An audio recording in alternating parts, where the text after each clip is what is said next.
Laurence Souxy, bonjour. Vous êtes spécialiste en tabatière chinoise. Oui. Qu'est-ce que les tabatières chinoises? Alors, la tabatière chinoise est un récipient qui était destiné à contenir du tabac à priser, substance que les Chinois ne connaissaient pas avant 1650 et 1700. Et ce sont en fait les Européens qui leur ont fait connaître le tabac via les jésuites qui avaient été envoyés en mission d'Europe jusqu'en Chine sous le règne de Kangxi. Et donc ils ont découvert cette substance qui au début a été plutôt appréciée pour ses valeurs médicinales, parce que le fait de priser leur faisait ressentir des choses agréables. Et c'est surtout à cette époque-là que les empereurs furent les premiers à utiliser le tabac à priser. Et ils ont eu besoin de petits récipients, puisque les tabatières européennes qui étaient utilisées communément dans nos contrées étaient de forme rectangulaire, avec un couvert qui s'ouvrait par le dessus. Or en Chine, le climat est extrêmement humide, et en fait, ils ne pouvaient pas conserver le tabac dans ces petites boîtes. Et il a fallu trouver de nouveaux récipients, et ils ont décliné en fait des formes de petites bouteilles, un petit peu similaires à ce qu'ils utilisaient déjà pour d'autres substances. Et ces petits flacons se ferment par un petit bouchon en liège surmonté d'un cabochon. Petit bouchon en liège, d'où part une petite pelle qui servait à sortir le tabac à priser du flacon. Et c'est devenu une spécialité à part entière. C'est une spécialité à part entière, oui.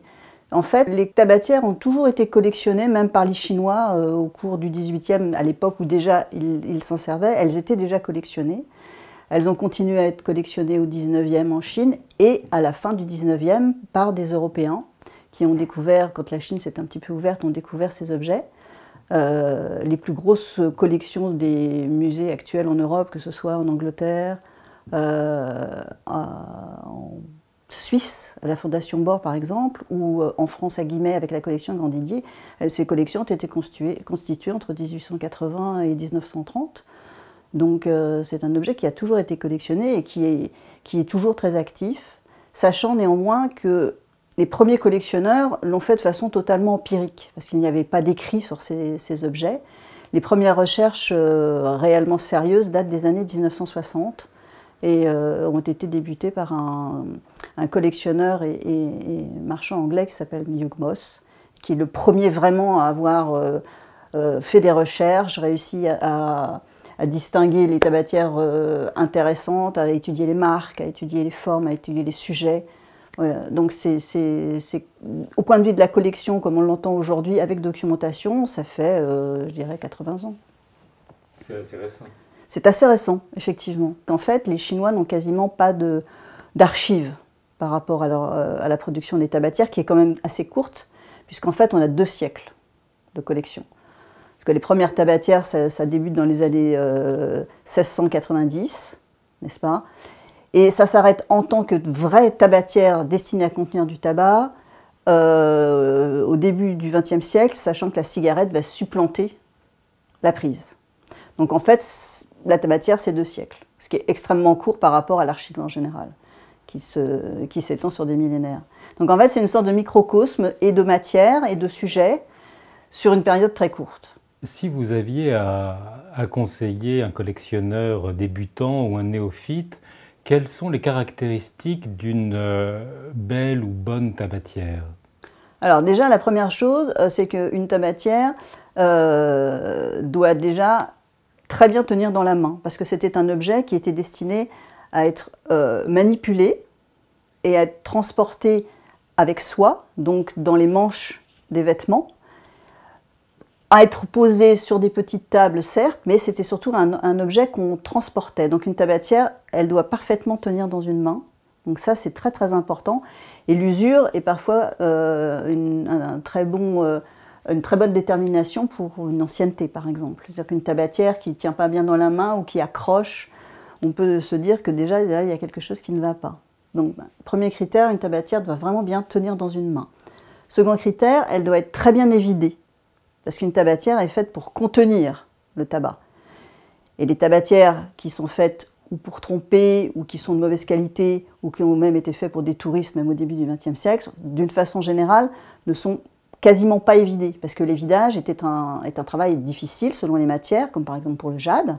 C'est très très long d'évider une tabatière parce que le jade est extrêmement dur. Donc, comme exemple, vous avez ici, je vous ai mis côte à côte un flacon en verre soufflé contenant du tabac à priser avec sa petite pelle, et vous avez à côté une tabatière grossièrement évidée. Ça n'est pas une tabatière en fait. Donc l'évidage est extrêmement important. Y a-t-il d'autres critères qui sont tout aussi fondamentaux? Les critères, c'est évidemment les sujets aussi, les formes. Vous avez des formes plus ou moins intéressantes, vous avez des sujets plus ou moins rares. Et ensuite, vous avez des écoles différentes selon les matières. Par exemple, pour le jade ou pour l'agate, il y a des écoles prestigieuses comme l'école de Suzhou, qui sont les tabatières actuellement les plus recherchées au monde et qui ont des spécificités dans la qualité du travail qui est très arrondie, avec une utilisation des veines de la pierre absolument magnifique. Elles sont également souvent munies d'inscriptions en cursif et ont toujours un décor presque continu tout autour du flacon.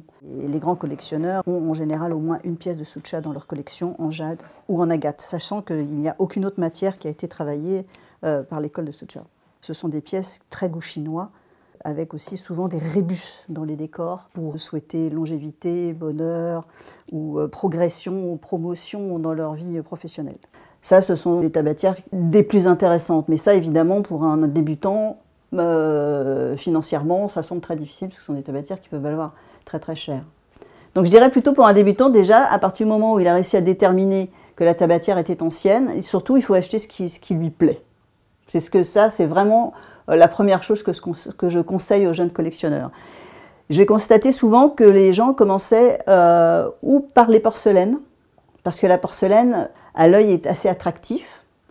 Ça peut être coloré, le bleu-blanc est quelque chose qui a toujours plu par exemple aux Européens, donc commencer par une petite collection de tabatières en porcelaine peut être intéressante. Vous avez en plus une multitude de décors, de légendes, vous pouvez faire des recherches, parce que rien n'est jamais fait au hasard sur une tabatière, le décor a toujours une signification. Par exemple, deux animaux qui signifient l'un et l'autre quelque chose, ça peut être les pis dans un arbre. Normalement, vous avez un nombre de pis bien spécifique dans un arbre, parce que ça symbolise le bonheur par exemple. Vous pouvez avoir une petite chauve-souris cachée qui va avoir aussi une signification. Voilà, il y a plein de rébus aussi par rapport aux mots chinois qui font des homophones. Et dans le cas, par exemple, je vois dans les autres vitrines où on ne voit pas de décor particulier, on voit des mouvements de couleurs. Je pense par exemple à celle qui est juste là. Regardez. La rouge? Oui, la rouge. Les premières tabatières qui ont été créées, donc tout à la fin du XVIIe, étaient en verre et étaient monochromes. Elles étaient souvent de forme facetée, parce qu'à cette époque-là, ce sont les Européens qui travaillaient le verre en Chine. Ce sont des verriers de Bohême qui font partie de ces fameuses équipes de jésuites qui avaient été envoyées en Chine, et c'est eux qui ont vraiment fait connaître le travail du verre soufflé aux Chinois. Donc les premières tabatières étaient notamment rouge rubis, comme celle-ci. Alors celle-ci n'est pas de la même époque, hein. Celle-ci date de la fin du XVIIIe, mais les premières tabatières étaient rouge rubis, bleu. Voilà, donc le monochrome a été pour eux la découverte de... Les Chinois aiment le monochrome de toute façon. Donc pour eux, c'était pas quelque chose de trop simple. Vous avez mentionné tout à l'heure que certaines tabatières étaient assez onéreuses. Quel est l'ordre de prix de votre spécialité? On commence à combien? On termine à combien? On commence dans les 300-400 euros. Et on peut aller les records pour des tabatières en cuivre émaillé impérial, une tabatière en cuivre émaillé impérial du XVIIIe, c'était 600 000 euros. Mais là, on parle de quelque chose d'exceptionnel. Je dirais que le prix moyen sur le marché actuellement est entre 300 et 20 000 euros. Une question pour finir. Comment êtes-vous devenu spécialiste de tabatière chinoise? En fait, c'est une longue histoire, c'est la rencontre de gens aussi, bien sûr. Parce que j'ai un parcours classique, j'ai travaillé longtemps avec quelqu'un qui était spécialiste en porcelaine Compagnie des Indes, mais qui faisait aussi des tabatières en porcelaine. Donc ça a été le début de cette aventure, et puis surtout ça m'a plu.